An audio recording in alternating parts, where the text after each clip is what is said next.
Viva Voz, com Vera Magalhães. Vera Magalhães, muito boa noite, tudo bem? Oi, Débora, boa noite para você e para a Nadédia, também para os ouvintes, boa noite a quem nos assiste, boa noite também para o Wender Starles, que voltou de férias. Demorou só uns 8 meses? Eu achei que tu tinha contado 3, mas foram 8? Isso, acho que foram 8, Foi. quase 8, assim. Nisso eu saí de férias. 9 fora. Pois é, ó, e voltou mais bonito, hein? Posso Nossa. dizer a vocês. Parabéns. Muito bem, e com a volta de Wender Starles, a gente começa a semana com informações em Brasília. Samantha Klein acompanha uma reunião para discutir a pré-candidatura de Flávio Bolsonaro. Oi, Samantha. Oi, Débora, Vera, Nadédia. Pois é, o senador Flávio Bolsonaro tem mesmo esse jantar na casa dele a partir das 9 horas da noite. E o que ele busca? Apoio dos presidentes dos partidos do Centrão para a sua candidatura, mas também para apresentar aquelas condições de eventual desistência, ainda que hoje ele já tenha voltado atrás dessa manifestação. O principal pedido do clã Bolsonaro é a garantia do candidato cabeça de chapa se comprometendo com a anistia do ex-presidente Jair Bolsonaro e também que o nome do próprio Bolsonaro esteja nas urnas, nem que seja o sobrenome. A ideia que é perpetuar, então, a família na política. Flávio também chegou a ligar pessoalmente para os presidentes das siglas desde o final de semana para tentar garantir essa presença. Quem confirmou até o momento? O presidente do PL, Valdemar Costa Neto, e do PP, Ciro Nogueira. Inclusive, o Ciro, mais cedo em Curitiba, sinalizou que segue defendendo somente os nomes dos governadores Tarcísio de Freitas, de São Paulo, e Ratinho Júnior, do próprio Paraná, para a disputa das eleições do ano que vem. Segundo ele, só esses 2 nomes são capazes de unificar os campos da direita e do centro. E Ciro também disse que por ele, sim, apoiaria Flávio, que ele é um grande amigo, mas que política não se faz somente com amizade. Política não se faz só com amizade, faz com pesquisas, com viabilidade, ouvindo os partidos aliados. Isso não pode ser uma decisão apenas do PL, tem que ser uma decisão construída. É muito importante nós unificarmos todo o campo político de centro e da direita, porque senão nós não vamos ganhar a eleição. Mas nós estamos ouvindo, né? O país tomou conhecimento dessa decisão semana passada. Nós vamos dialogar com toda transparência possível e tomar uma decisão que não é só do senador Ciro, não só é do Reda, é da própria federação e dos partidos. O presidente do Republicanos, Marcos Pereira, informou que tem compromissos e que não pode comparecer. Lembrando que Republicanos é o partido do governador de São Paulo, Tarcísio de Freitas, e o presidente do União Brasil, Antônio Rueda, não confirmou presença até o momento.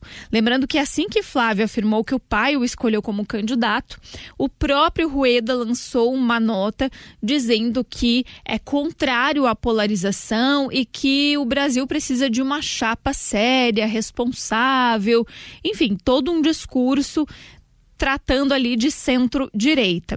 Neste domingo, Flávio afirmou que há um preço para que ele não siga até o fim com a candidatura, concordando ali que é a anistia mesmo, essa sinalização. Já hoje, numa entrevista para a Folha de São Paulo, ele voltou atrás.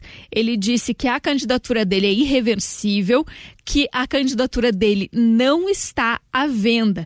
E ainda afirmou que o sobrenome dele é uma vantagem sobre o governador Tarcísio de Freitas, que até então era um candidato preferido aí da maior parte da classe política. Ele disse o seguinte: eu também atendo a todos os requisitos com vantagem de ter o sobrenome Bolsonaro. Com vocês. Obrigada pelas informações, Samantha Klein. Ao que parece, Vera, boa parte dos líderes do Centrão não comprou essa pré-candidatura. E sobre a anistia, que poderia ser uma moeda de troca, o deputado Paulinho da Força já se manifestou. Ele, que é o relator do projeto da lei da dosimetria, descartou hoje, em entrevista ao jornal O Globo, que o texto inclua uma anistia ao ex-presidente Jair Bolsonaro e outros envolvidos nos atos golpistas de 8 de janeiro. Essa pressão para uma anistia ampla, que livre Bolsonaro totalmente de sua pena e também recupere a sua elegibilidade, como trouxe aqui a Samantha, ganhou força nesse fim de semana com as declarações de Flávio Bolsonaro. Paulinho da Força disse que, desde o início, ele está dizendo que não tem nenhuma possibilidade de ter anistia no relatório dele e que não vai constar nada sobre anistia. Pois é, ele voltou a dizer que o projeto, né, que ele está relatando diz respeito àqueles condenados pela prática do 8 de janeiro, os executores da tentativa de golpe do 8 de janeiro e que, portanto, esses iriam para casa, porque receberiam penas menores, eles já cumpriram uma boa parte dessa pena, porque estão presos, alguns preventivamente, outros provisoriamente, desde mesmo antes de terem sido condenados, e que, portanto, se concentraria nesse público. Se a gente olhar esse conjunto de entrevistas que a Samantha compilou, as declarações do Flávio Bolsonaro no fim de semana e hoje, a entrevista, a pesquisa Datafolha em suas várias configurações e essa entrevista do deputado Paulinho da Força, tudo isso junto permite ver que a montanha pariu um rato com o lançamento dessa pré-candidatura do Flávio Bolsonaro. Ele não mobilizou a classe política, não galvanizou apoio em torno de si.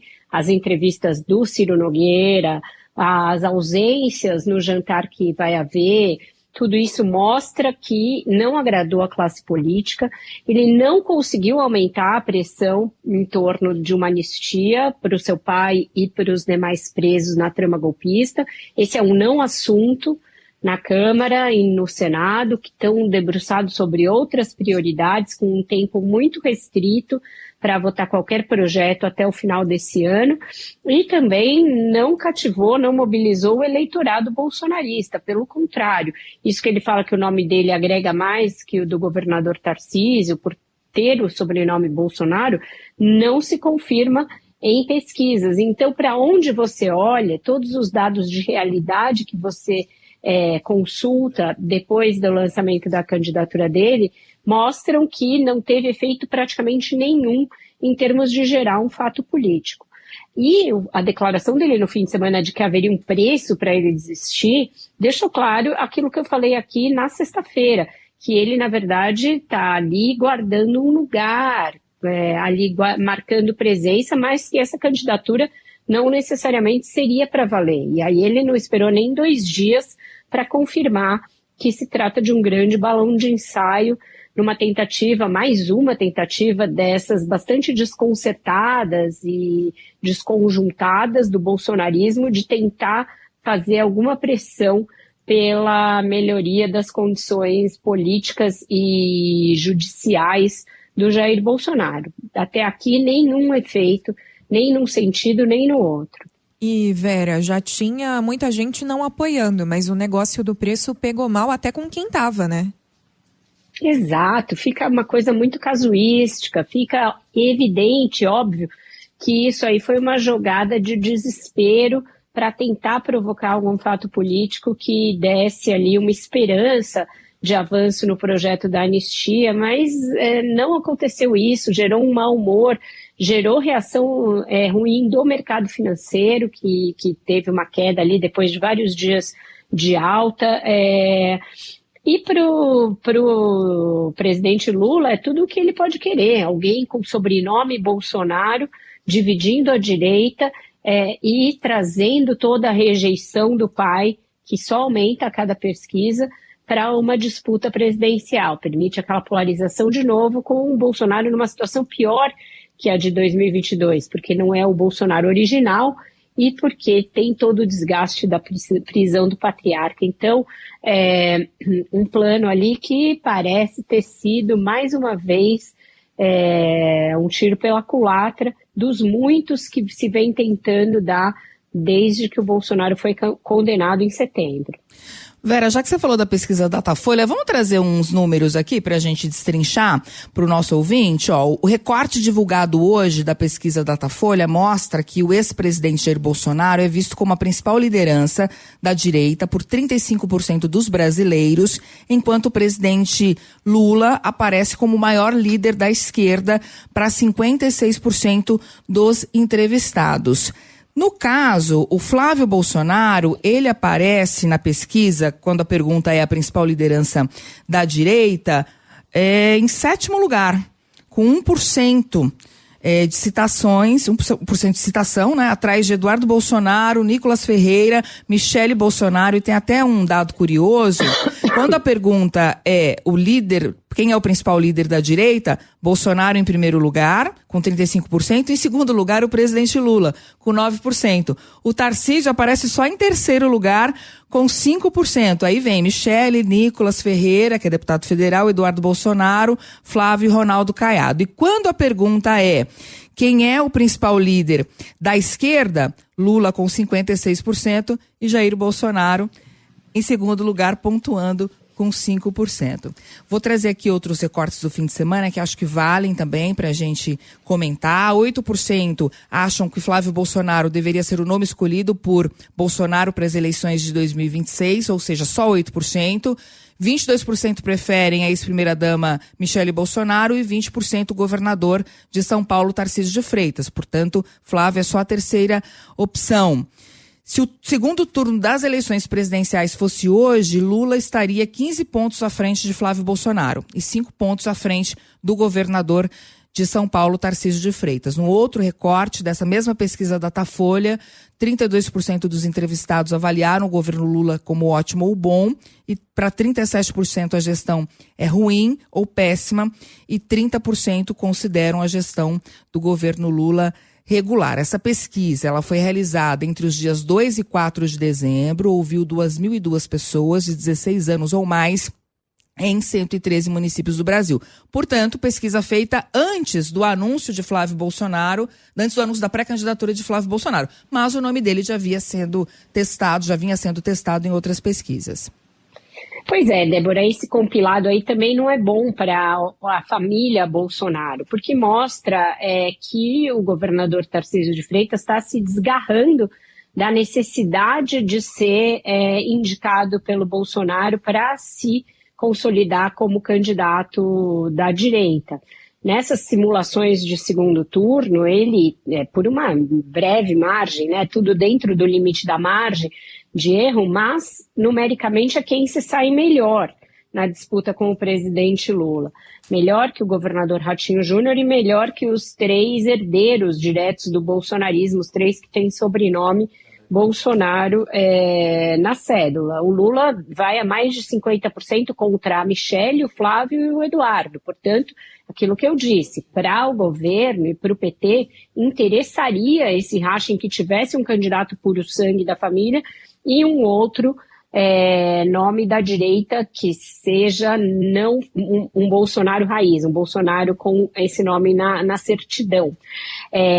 Daí porque pessoas como Ciro Nogueira mostram um certo desespero com essa divisão, porque eles sabem que tem pouco tempo para se construir uma candidatura, que o Bolsonaro ainda é essa maior liderança da direita, embora esse número de 35% mostre um declínio nessa liderança, e que, portanto, precisaria haver uma união para que esse nome chegasse muito forte, muito competitivo em 2026. O governo tem várias lacunas, tem vários problemas a enfrentar. Essa popularidade do Lula mostra que não tem nada ganho, que tem espaço para uma candidatura de oposição, mas precisaria definir o escopo dessa candidatura de oposição. Não daria para ser um bolsonarismo raiz, porque ele ficou muito desgastado com o que houve, com o 8 de janeiro e com as revelações do que aconteceu ainda no governo Jair Bolsonaro. Parece haver um cansaço dos eleitores da direita com esse modelo, um modelo do bolsonarismo que é muito ruidoso, muito ali ligado a coisas como negacionismo, autoritarismo e uma busca por uma direita que seja menos radical. Então, o que o Centrão quer é começar a construir esse caminho o mais rápido possível. E a pesquisa vai servir de elemento de convencimento para isso. Conversei hoje com alguns expoentes do União Brasil, do PSD, que dizem que a pesquisa evidencia que não há espaço para uma candidatura de alguém da família Bolsonaro, e é esse recado que eles vão começar a levar o Flávio, também para a Michele, nessas próximas semanas. Se o Bolsonaro insistir nisso, pode ser que ele fique ainda mais isolado, já está muito isolado. As restrições que há para visitas, etc., fazem com que ele não consiga passar as instruções para a direita como ele imaginava que faria. Então, é um momento ali bastante delicado para a família, essa virada de ano. Pode ser que chegue a 2026 com ainda menos poder de fogo do que está agora. Acabei não citando a margem de erro da pesquisa Datafolha, mas é de 2 pontos percentuais para mais ou para menos. E por falar em Tarcísio de Freitas, a Bruna Barbosa tem informações para a gente. Boa noite, Bruna. Oi, Nadédia. Boa noite para você, Vera, Débora. O governador de São Paulo, Tarcísio de Freitas, deve falar ainda hoje sobre a escolha de Flávio Bolsonaro como nome indicado por Jair Bolsonaro para disputar a presidência. Essa declaração é esperada logo depois da inauguração de uma UPA aqui em Diadema, evento que acontece neste momento. Então, se vocês ouvirem um barulho, é por conta disso. É um evento que está bastante cheio. O que eu consegui apurar é que o tom da fala do Tarcísio deve ser de respeito à decisão de Bolsonaro, reafirmando lealdade ao ex-presidente e repetindo que ele nunca declarou ser candidato ao Planalto. Publicamente, Tarcísio deve reforçar esse compromisso com a reeleição aqui em São Paulo. Mas nos bastidores, eu conversei com integrantes da pré-campanha que insistem que o cenário interno permanece o mesmo. O plano A do governador segue sendo a disputa presidencial no próximo ano, apesar desse discurso de permanência aqui no estado. Tarcísio chegou aqui em Diadema tem mais ou menos 30 minutos, tirou fotos, cumprimentou os moradores, uma prática que tem se tornado cada vez mais recorrente em agendas públicas do Tarcísio e acaba abrindo margem também para interpretações de gesto de aproximação com o eleitorado, especialmente nesse momento de especulação eleitoral. Algumas pessoas próximas a Tarcísio dizem que antes mesmo do anúncio de Flávio Bolsonaro, ele já tinha sinalizado que não considerava ter um integrante da família Bolsonaro liderando ou compondo uma eventual chapa, e aí a avaliação é de que essa posição pode ter contribuído também para a decisão do ex-presidente. Tarcísio não acredita que o nome de Flávio seja o melhor, mas nesse primeiro momento deve ter uma fala um pouco mais neutra, mantendo esse tom adotado em falas anteriores. Expectativa é de que essa fala aconteça daqui a pouquinho aqui nesse evento em Diadema. Nadédia, Vera e Débora. Obrigada, Bruna Barbosa. Se seguir nessa linha, é a linha de sempre, né, Vera? Exato. Ele está numa posição que é, ao mesmo tempo, um pouco delicada, mas, por outro, confortável. Ele tem uma reeleição garantida em São Paulo, pelas pesquisas. As pesquisas mostram que nem sequer se tem clareza sobre quem seriam os adversários do governador. Ele é bem avaliado e aparece em primeiro nas simulações de primeiro e de segundo turno. Então, portanto, esse lado já está garantido e está assegurado. Ele é muito jovem, tem menos de 50 anos. Ele só disputou uma eleição na vida e venceu, graças ao apoio de Bolsonaro. Então ele acha, e isso é real, é genuíno nele, que se ele romper com o Bolsonaro e se lançar num voo próprio, é a morte, é o suicídio político, e ele não pretende cometer isso. Por mais que tenha um canto de sereia de muitos lados na orelha dele, principalmente por parte de empresários, de expoentes do mercado financeiro, de que ele pode ir mesmo à revelia da família Bolsonaro, ele não fará esse gesto, não fará esse movimento. Está esperando que as coisas se resolvam por si. Na base disso que eu falei, pressão do Centrão, pressão do próprio partido dele, que é o Republicanos. Então, quando ficar evidente que a direita e o Centrão não querem alguém da família Bolsonaro, os aliados do Tarcísio imaginam que vai vir a bola para ele naturalmente, que, portanto, ele não vai precisar forçar uma barra, não vai precisar se indispor com os filhos, algo que já faria com que houvesse muito desgaste no início. Mas ainda assim, Nadédia e Débora, ele vai ter de confiar na família Bolsonaro. Por quê? Porque para ser candidato à presidência da República, ele precisará renunciar ao governo de São Paulo. Isso não é qualquer decisão, uma decisão que inclui uma gravidade enorme. Isso tem que ser feito em abril. E a indicação para as candidaturas, as convenções partidárias, acontecem entre fim de julho e o início de agosto. É um período enorme em que você fica sujeito às vicissitudes e ao vai e vem emocional e político de uma família que está agindo dessa maneira como a gente está vendo, de uma forma meio translocada. Um vai lá para os Estados Unidos buscar sanções contra o Brasil, o outro tenta enfiar um ferro de solda numa tornozeleira. Então, não é você confiar em pessoas que têm uma enorme previsibilidade política, é você confiar num clã que está fazendo tudo voltado apenas para a sua própria salvação. Se precisar jogar qualquer um ao mar para salvar o Bolsonaro e os seus, eles vão fazer. Então, é nesse xadrez que o Tarcísio de Freitas se move, e está se movendo ali com gestos muito calculados, muito discretos, nunca vai querer se expor. Quando tentou se expor um pouco mais, levou porrada de todos os lados, da própria família Bolsonaro, do centro. Então, ele está agora muito mais cauteloso do que já esteve naquele período em que ele fez grandes andanças por Brasília, nas semanas pré-julgamento. E mesmo que ele chegue às urnas, ele ainda estará diante de um candidato, ao que tudo mostra, bastante competitivo, né? O presidente Lula. Isso, competitivo, com um desgaste de tantos anos de política, um desgaste do antipetismo que é muito grande, desgaste talvez dessa aposta unicamente nas políticas sociais, que eu acho que já tem aí uma data de validade e que não agrada um setor do eleitorado, que não performa bem entre os homens. A pesquisa Datafolha mostra muito isso, uma diferença do voto masculino e feminino, ou seja, vai ser outra eleição apertada, ao que tudo indica, mas que é isso, para que ele vá com chances, precisaria estar com toda a direita unida em torno do nome dele, ou pelo menos uma garantia de que no segundo turno estarão todos unidos. Então não pode haver muita aresta. Nesse momento a gente está vivendo aí esse período de separação, né, nos partidos do Centrão.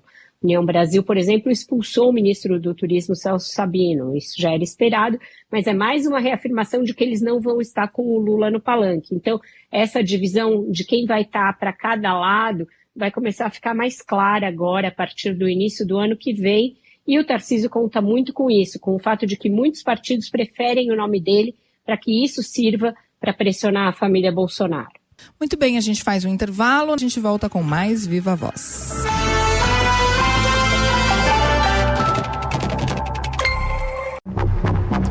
Viva a Voz de volta. Guilherme Marconi tem informações ao vivo em São Paulo sobre declarações do deputado Guilherme Derrite em relação às mudanças no projeto de lei antifacção. Oi, Marconi, boa noite. Boa noite, Débora, boa noite, ouvintes. O projeto de lei antifacção ganhou esse novo rumo no Senado e reacendeu o debate sobre o tamanho das penas. O deputado federal Guilherme Derrite relatou o projeto de combate às facções na Câmara, minimizou as mudanças propostas pelo Senado ao texto. A nova versão, apresentada pelo relator no Senado, o senador Alessandro Vieira, do MDB do Espírito Santo, altera diversos pontos aprovados pelos deputados, entre eles o tamanho das penas. O texto na Câmara prevê penas mínimas de 20 a 40 anos para envolvidos com facções ou milícias, com aumento de metade a 2/3 para o comando. Já a proposta em discussão no Senado estabelece penas de 15 a 30 anos, com o dobro da pena para chefes das organizações criminosas. Primeiro, assim, eu acho que é natural que as mudanças aconteçam. De uma casa para outra, isso faz parte do processo legislativo, do processo democrático. Mas eu vou esperar para me manifestar quando eu me debruçar sobre o que foi alterado.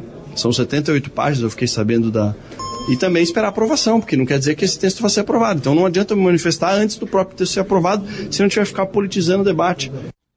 Bom, a fala de Derrite, ex-secretário de Segurança Pública aqui de São Paulo, ocorreu após um debate sobre o tema promovido pela Associação Comercial, que contou também com a presença do deputado Mendonça Filho, relator da PEC da Segurança, que é a proposta de mudança constitucional que ficou em compasso de espera na Câmara nas últimas semanas. Mendonça Filho afirmou que a PEC não vai tratar de alteração de penas mínimas e máximas para facções, mas poderá resgatar um dos pontos retirados do debate do projeto de lei antifacção, que é a previsão de impedir a progressão de pena para chefes de organizações criminosas. A gente lembra que após 6 versões na Câmara, o projeto de lei antifacção ganhou um novo formato no Senado e deve ser votado na quarta-feira pela CCJ.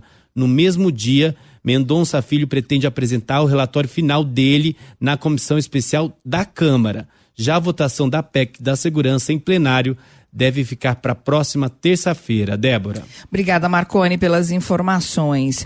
Bom, de qualquer forma, o Derrite não vai admitir que teve dificuldades, né, Vera? Sendo cauteloso aí.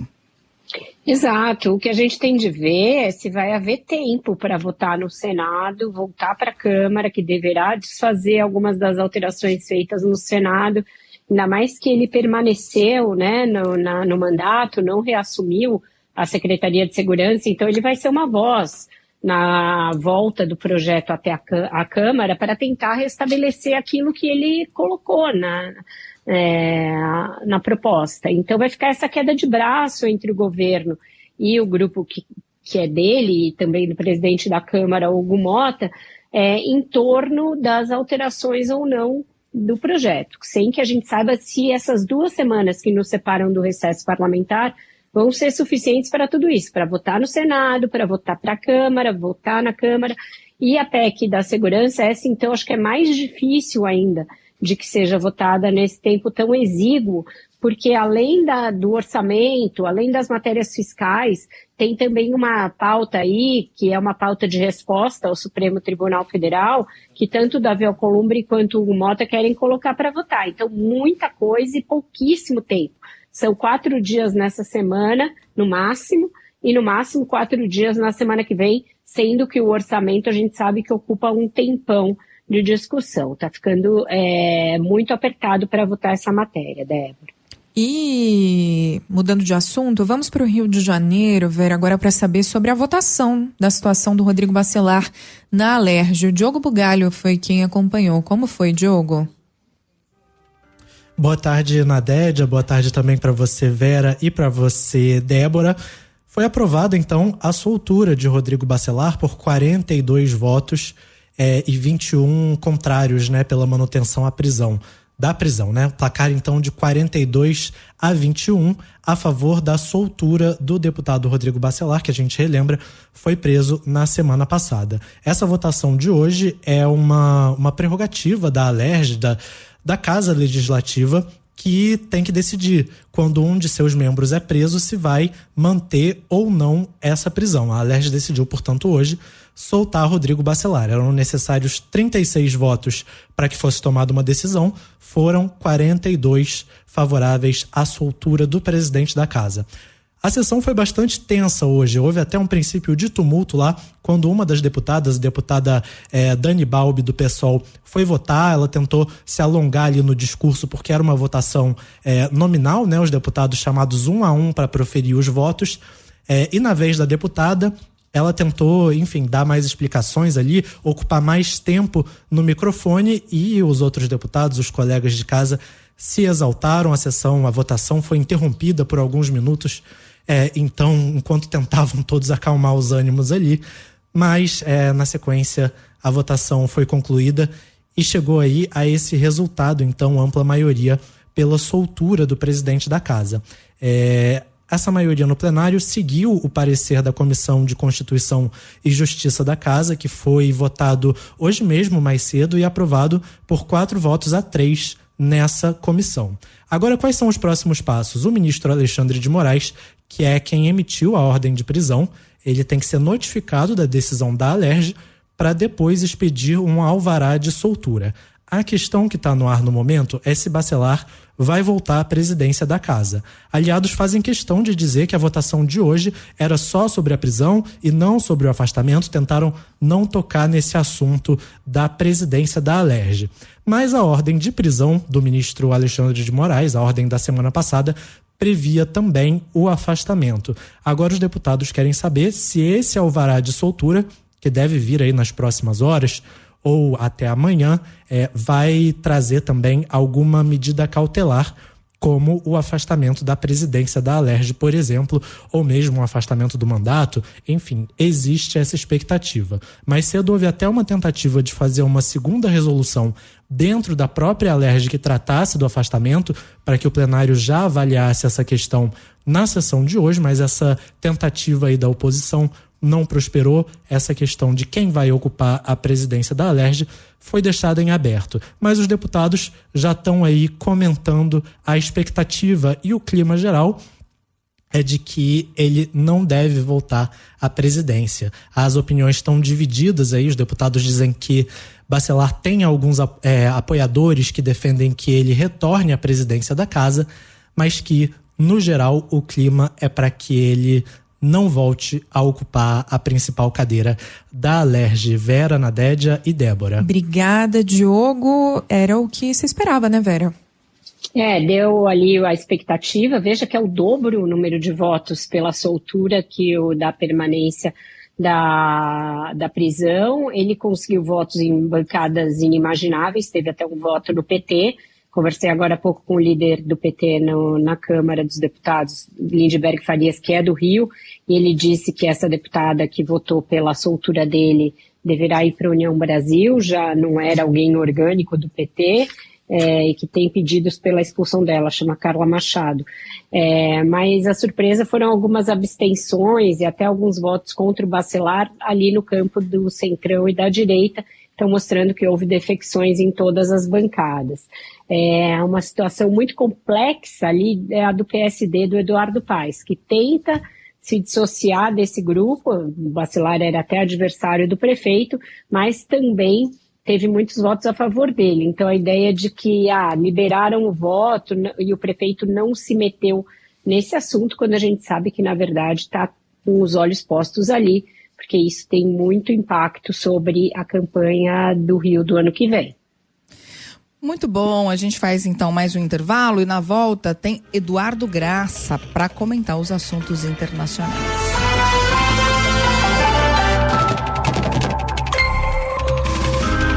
São 6h48, o Viva Voz está de volta e quem já está com a gente é o Eduardo Graça, nosso colunista, repórter especial do Globo, especialista nos temas internacionais. Boa noite, Edu.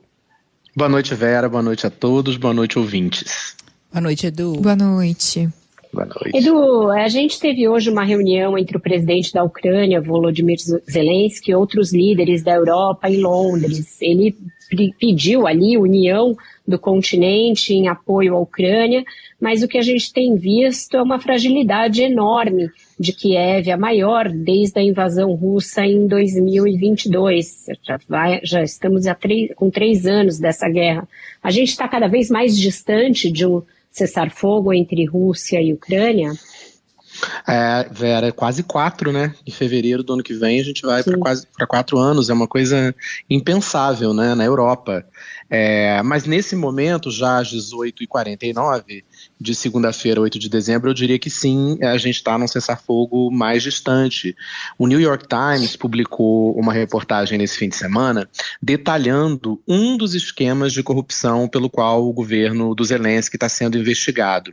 Ele envolve propinas de 15% pagas a aliados próximos do presidente ucraniano em contratos fechados pela empresa responsável pela distribuição de energia das usinas nucleares do país. Ou seja, enquanto a população sofria com os apagões causados pelos ataques russos à infraestrutura do país, que vem sendo cada vez mais constante, pessoas próximas a Zelensky teriam enriquecido ilicitamente. Ele mesmo não é acusado diretamente de corrupção, mas a reportagem também revelou como que quadros assim do primeiro escalão do governo dele burlaram mecanismos criados pelos europeus para evitar que investimentos externos fossem desviados.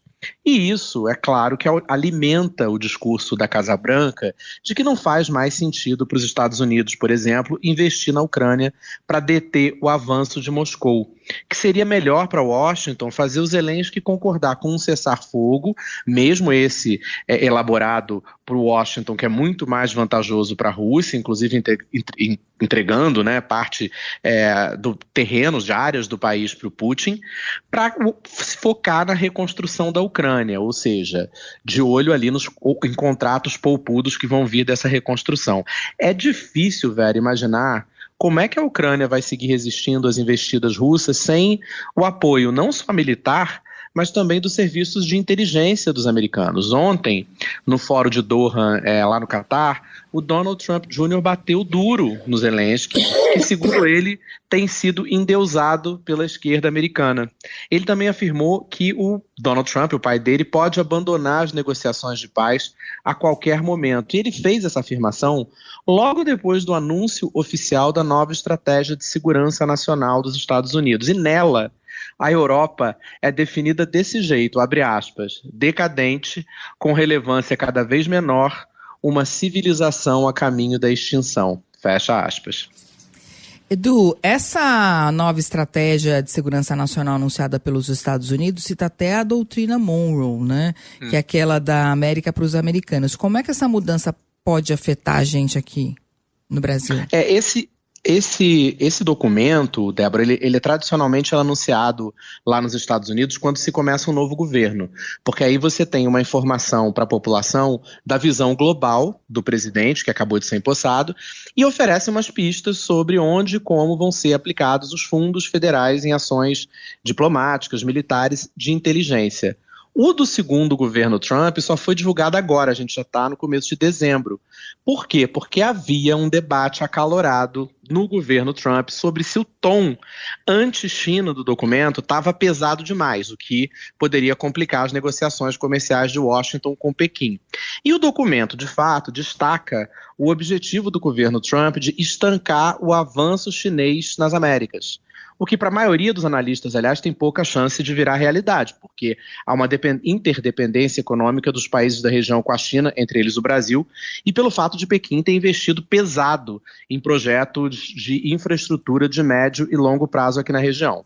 No documento do governo Trump, aliás, a ênfase não é em novas parcerias econômicas aqui na região, mas em uma maior presença militar para conter a entrada de imigrantes e combater cartéis de drogas. Na prática, isso já está acontecendo, né? A gente está vendo os ataques às embarcações no Caribe, acusadas de transportar drogas, a gente viu a morte de 87 pessoas, acusação de crime de guerra cometido pelos Estados Unidos nos disparos fatais ali contra os indivíduos já feridos por um ataque anterior numa dessas embarcações. Agora, para o Brasil, acabou sendo oportuno que esse documento tenha sido anunciado no momento em que o presidente Lula convidou o Trump a iniciar uma cooperação direta no combate ao crime organizado.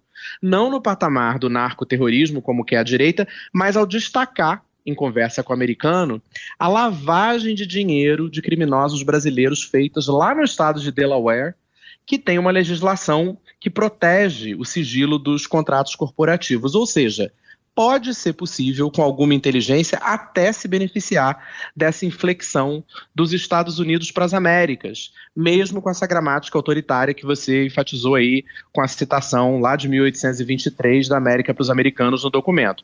Isso para o Brasil. Para vizinhos já percebidos como obstáculos, Cuba, Nicarágua e, claro, a Venezuela, a situação que já era ruim piorou um pouco mais. Essa nova estratégia foi divulgada nesse momento de grande tensão entre Washington e Caracas. Trump falou na semana passada que ataques em terra à Venezuela poderiam ser feitos nos próximos dias. Tem alguma possibilidade de um distensionamento? E se, como os americanos querem, né, o regime do Nicolás Maduro cair, que cenário a Casa Branca imagina para essa Venezuela pós-chavismo? Pois é, na semana passada eu conversei com muita gente para escrever uma reportagem para o Globo que foi publicada ontem e me chamou muita atenção a percepção quase unânime das pessoas que eu conversava ali de que o establishment americano esperava de fato que essa demonstração de força militar no Caribe e os ataques às embarcações fossem suficientes para que um Maduro, assim, bem fragilizado, negociasse a sua retirada imediata do poder. Mas isso, como a gente está vendo, não aconteceu, muito pelo contrário. E aí os canais para esse distensionamento perderam força. Internamente, o governo Trump não tem jeito, vai ter que explicar direitinho para os americanos não só essas suspeitas de ter cometido crime de guerra, mas também os custos e os resultados desse teatro militar no Caribe. qualquer ação que não resulte na queda do Maduro, e aí eu estou pensando inclusive em bombardeios ali em áreas que o governo Trump afirma serem de produção de drogas, por exemplo, mas qualquer ação que não resulte na queda do Maduro vai ser considerada internamente uma derrota política para o Trump e especificamente para o secretário de Estado Marco Rubio, que tem origem cubano-americana.